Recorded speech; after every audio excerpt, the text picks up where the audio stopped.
This is All India Radio. In the program Spotlight, now we bring you discussion on Air India disinvestment giving wings to the aviation sector. The participants are Shubhamoy Bhattacharjee, Economic Analyst, and Sonu Sood, AIR Correspondent.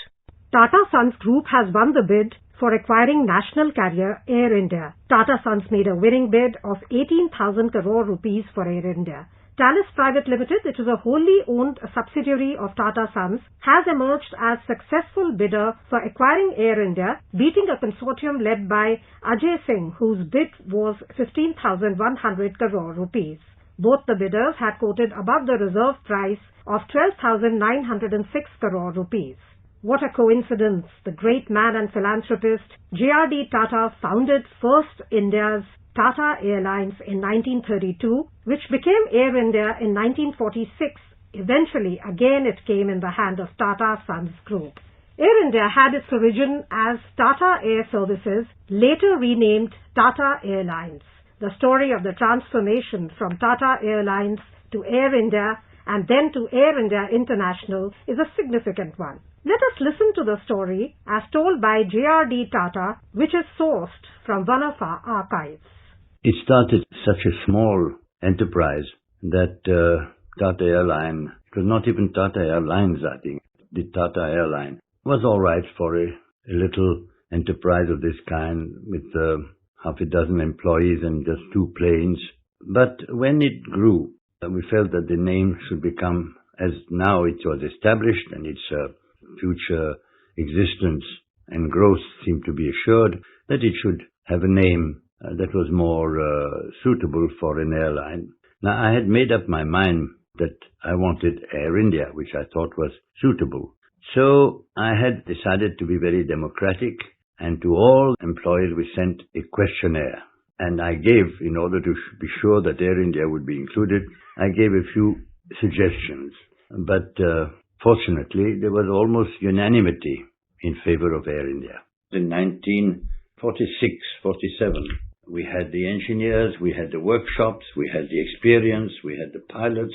And I said, look, if you do it yourself, by the time you buy aeroplane, you order aeroplanes, by the time you put up the workshops, you put up the hangars, you train the pilots, the engineers, the staff, it'll take you 3 years.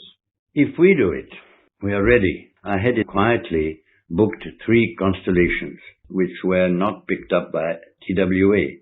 This was by now in September 1947, when the partition took place and the country was in a terrible crisis. And I said, why don't we create a joint enterprise? This was the first joint enterprise between Government of India and the private sector, created by us. I said, look, if you let us do it for you, we'll create a new company. You take 49% of that.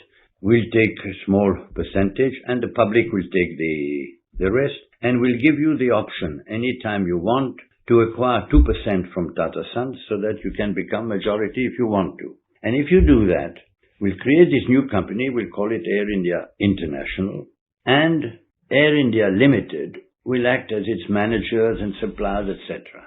And I said, if you do that, we're today in 47, we can start in June, in 6 months instead of 3 years. And to my astonishment, perhaps because they were so busy on this political crisis, the massacres in the north, the refugees and all that, to my amazement, it took them about 10 days. I sent them a memorandum, 10 days to accept. So then that became Air India International. And so we launched that in 1948, and from the start it went perfect. It went very well until 1953, when the government decided to nationalize the industry. So at that time, that is when they wanted to put everything together into one airline, government-owned. So Air India International became Air India. There was no need to call it international anymore because it was the only operation was international. And that is the story. Shubhamoy, can you tell us the significance of this much-awaited development in India's economic landscape, especially for the ambitious disinvestment and privatization program of the government? Yes, so that's an interesting thing, and as you were sort of describing about the journey of the Tata Airlines to Air India, led by J.R.D. Tata and everything, there are two aspects to it. One is, of course, the disinvestment issue. Broadly, we'll be talking about that later on. But there's something beyond that in the current disinvestment of Air India. This is about, as you rightly pointed out, the romance of Air India.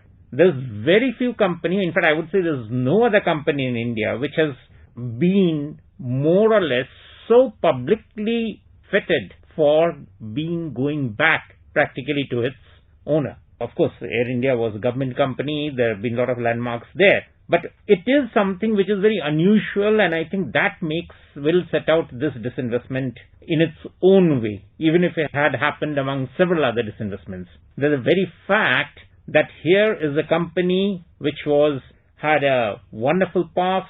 It went through lots of changes, and today the people feel that yes, it is something that the Tata Group should be running. And I think that is what sort of, gives it a sort of a feeling of feel-good factor. Among lots of commentaries that you would have read this morning, among the television commentators who have also talked about it, that I think is something which has rarely ever marked any government disinvestment process. So that by itself is very significant.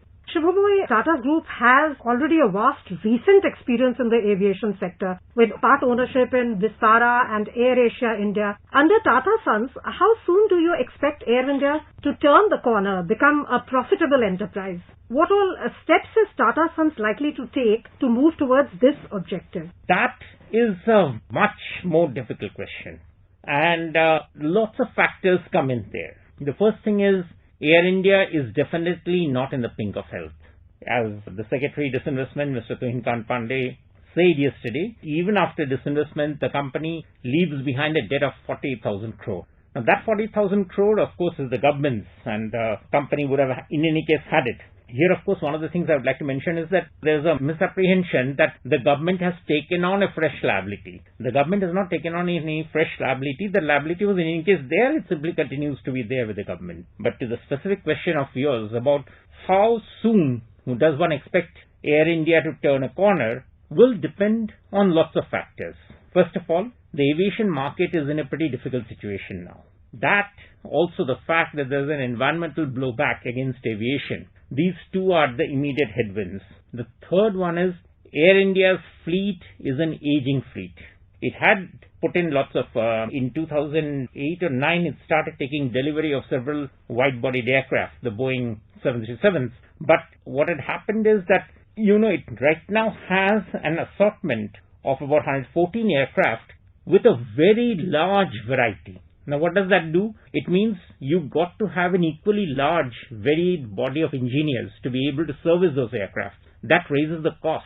Most good airlines, what they do is they try to stick to one type of aircraft so that the parts are optimized. Air India has got a huge problem on that axis. So that itself creates a major engineering challenge. The second problem is that because there are so many old aircraft, these aircraft consume more fuel per kilometer. So Air India will have to phase those out. The third part is that Air India, while the pilots are good, no doubt, but has been bleeding in terms of the fact that its recruitment hasn't been on for several years. So its age profile has got adverse. Then a field where people will feel nice, that fine, we're seeing a new company, Air India, but you've got a employee structure which is older, will be running at the same pace at which the private sector other competitors are doing. And that creates the fourth challenge. Air India's IT, on which IT is the heart of every airline.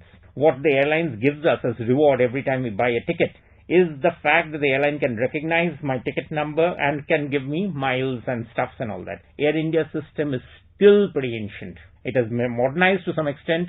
So you can see there are a huge load of challenge which the Tata Group is taking on consciously. What are the strengths of Air India for which you feel that Tata Sons has gone in for this acquisition and which they will benefit from? What does this acquisition mean for the customers? Because after all, Air India is one of the biggest airlines in our country. Can we hope for a world-class airline in times to come with excellent standards of service? Air India has got bilateral landing rights in some of the best airports in the world at some of the best times, which means that if I or you today take an Air India flight, I arrive at a very convenient time in airports like Heathrow, New York, Chicago, at Dubai, these are long-standing bilateral times which Air India continues to have. Many of these timings Air India is not even able to use, but it still has those landing rights at that particular time. It has the advantage that when an Air India aircraft lands, it has got a dedicated terminal point where it can go there and immediately offload its passengers. It doesn't have to keep its passengers circling in the sky as you would see often in airports. Air India has all those advantages, and typically they were not able to use it for lots of reasons.